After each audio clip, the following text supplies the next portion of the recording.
Ragazzi, ci siamo! Le ultime notizie sono davvero pesanti e potrebbero cambiare tutto nella corsa allo scudetto. Lautaro Martinez è finito al centro di una polemica incredibile e Chiariello non ha perso tempo a rompere il silenzio, polemica che si è accesa nelle ultime ore. Una storia che sta facendo molto discutere e che potrebbe avere conseguenze clamorose. Ma non è finita qui. Dal fronte Napoli arrivano aggiornamenti importanti, soprattutto sul fronte infermeria e preparazione per il big match.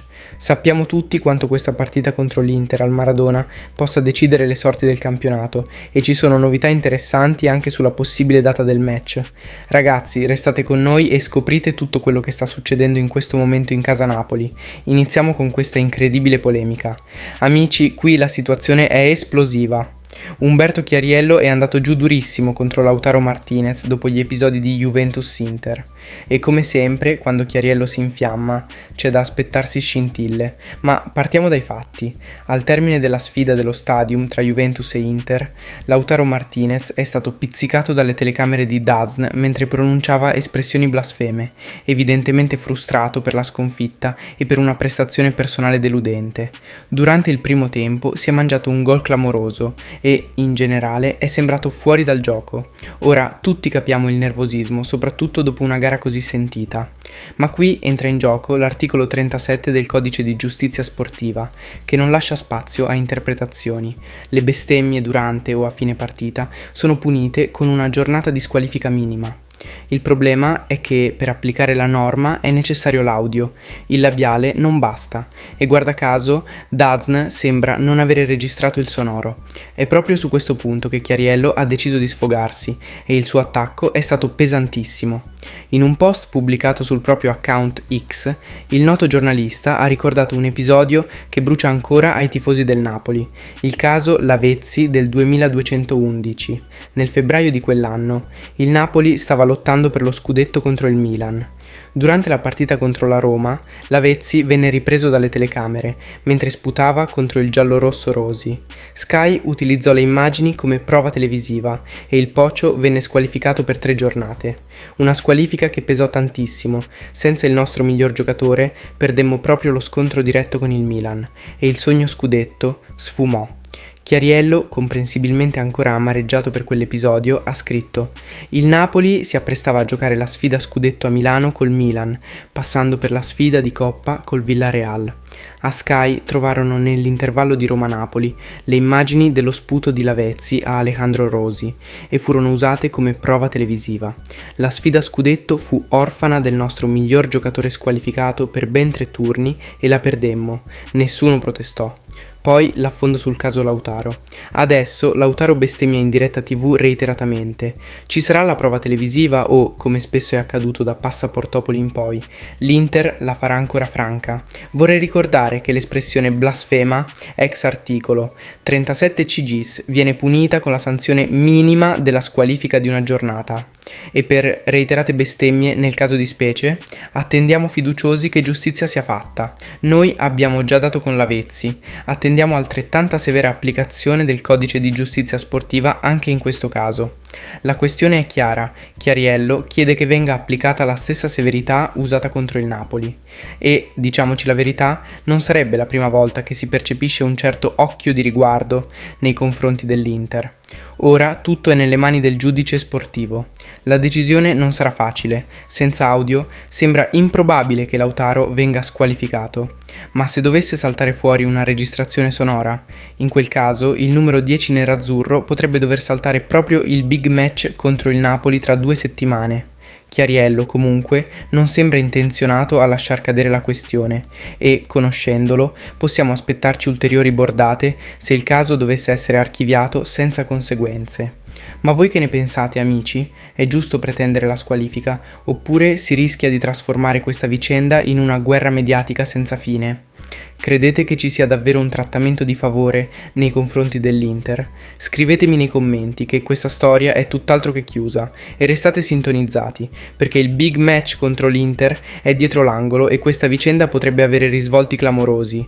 E ora gli ultimi aggiornamenti importanti provenienti dall'infermeria. Cosa c'è di nuovo? Ragazzi, la situazione in casa Napoli è più complicata che mai. Siamo nel momento cruciale della stagione e non stanno arrivando segnali incoraggianti. soprattutto dall'infermeria. L'ultimo pareggio contro la Lazio ha mostrato una squadra stanca e provata, e se non fosse stato per la sconfitta dell'Inter contro la Juventus, saremmo qui a parlare di una crisi ancora più seria.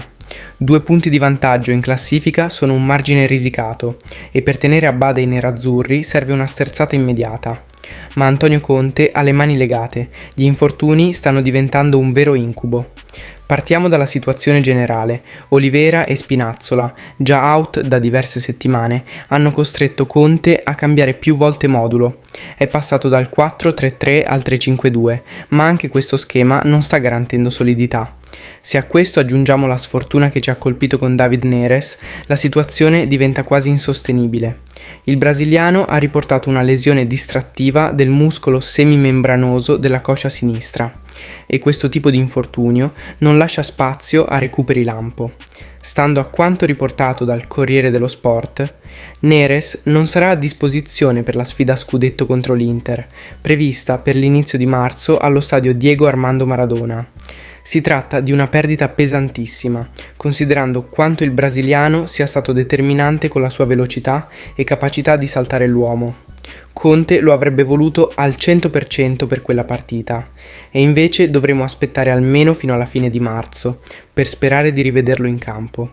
L'obiettivo realistico è il match contro il Milan, ma anche quella è una data che va presa con le pinze. Non dimentichiamoci che forzare il rientro potrebbe aggravare la situazione, e di certo non vogliamo rischiare un infortunio più grave. Ma veniamo al punto: come possiamo affrontare questa emergenza? Politano è un'opzione per coprire il ruolo lasciato vacante da Neres, ma anche lui dovrà adattarsi e giocare fuori posizione.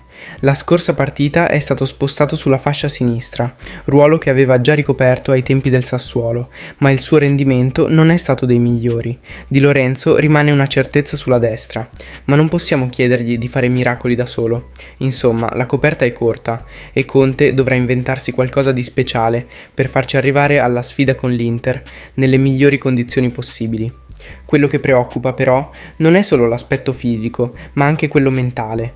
La squadra sembra demoralizzata e l'assenza di giocatori chiave come Neres, Spinazzola e Olivera si sente anche nello spogliatoio. Il morale è basso e servirebbe una vittoria importante per dare una scossa a tutti, tifosi compresi. Quindi, amici miei, vi chiedo, come vedete la situazione? Pensate che Conte riuscirà a trovare una soluzione a questa emergenza?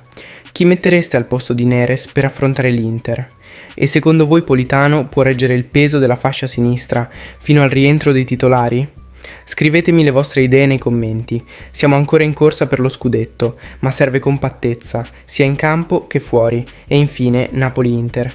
Quando si giocherà la sfida scudetto? Ragazzi, l'atmosfera si fa sempre più bollente. La sfida che tutti aspettano, Napoli-Inter al Maradona, si avvicina. Sarà il match che potrà decidere buona parte del campionato, e noi tifosi dobbiamo essere pronti a far tremare il nostro stadio. Al momento siamo ancora in testa con 56 punti, ma l'Inter è lì a tallonarci con 54. Solo 2 miseri punti ci separano dai nerazzurri, e tra 2 settimane ci giochiamo tutto. All'andata, vi ricordate? A San Siro finì 1-1, con gol di McTominay per noi e Calhanoglu per loro. Quel punto è stato fondamentale per tenere l'Inter a distanza, ma ora serve una prestazione maiuscola davanti ai nostri tifosi. Da quel pareggio sono passati 3 mesi e le cose sono cambiate. Noi abbiamo perso solo con la Lazio, mentre loro si sono fatti fermare dalla Fiorentina e dalla Juve. Insomma, lo scudetto è ancora apertissimo. Prima dello scontro diretto, Conte e Inzaghi devono affrontare 2 avversari insidiosi. Il Napoli andrà a Como, una trasferta complicata, mentre l'Inter giocherà in casa contro il Genoa. E occhio, Vieira, il tecnico del Genoa, ha perso solo 3 partite da quando è arrivato, proprio contro Napoli, Roma e Fiorentina. Nulla è scontato. Se il distacco in classifica dovesse restare invariato, avremmo 2 risultati su 3 dalla nostra parte. Una vittoria ci porterebbe a più 5 e un pareggio manterrebbe l'Inter a meno 2. Solo una sconfitta li metterebbe davanti a noi, ed è un'eventualità che Conte farà di tutto per evitare. Ma non dimentichiamo che loro tenteranno il colpaccio. Lautaro e soci non verranno certo a Napoli per fare da spettatori. La domanda che tutti ci stiamo facendo: ma questa sfida a scudetto, quando la giochiamo? Le ipotesi più accreditate sono 2. Domenica 2 marzo alle 20:45 come big match serale della 27esima giornata. Sabato 1 marzo alle 18, nel caso in cui l'Inter giochi il martedì successivo in Champions League. Tutto dipenderà dai sorteggi di Champions, previsti venerdì a Nyon. Se i nerazzurri dovessero scendere in campo il mercoledì, allora giocheremo di domenica. Se invece la loro gara sarà fissata per martedì, dovremo anticipare a sabato. Questo influenzerà anche la nostra successiva partita contro la Fiorentina, che potrebbe essere programmata per sabato 8 o domenica 9 marzo. Insomma, tutto ancora da decidere, ma una cosa è certa, il Maradona sarà sold out e dovremo essere il 12° uomo in campo. La tensione si sente già nell'aria. Quali sono le vostre sensazioni per questa sfida e come pensate che Conte preparerà la partita? Scrivetemi le vostre opinioni, confrontiamoci e restiamo uniti. Questa sfida a scudetto è la nostra battaglia e dobbiamo combatterla insieme. Grazie per l'attenzione tifosi azzurri e alla prossima con maggiori informazioni su tutto quello che succede in casa Napoli. Forza Napoli, sempre e tutto per lei.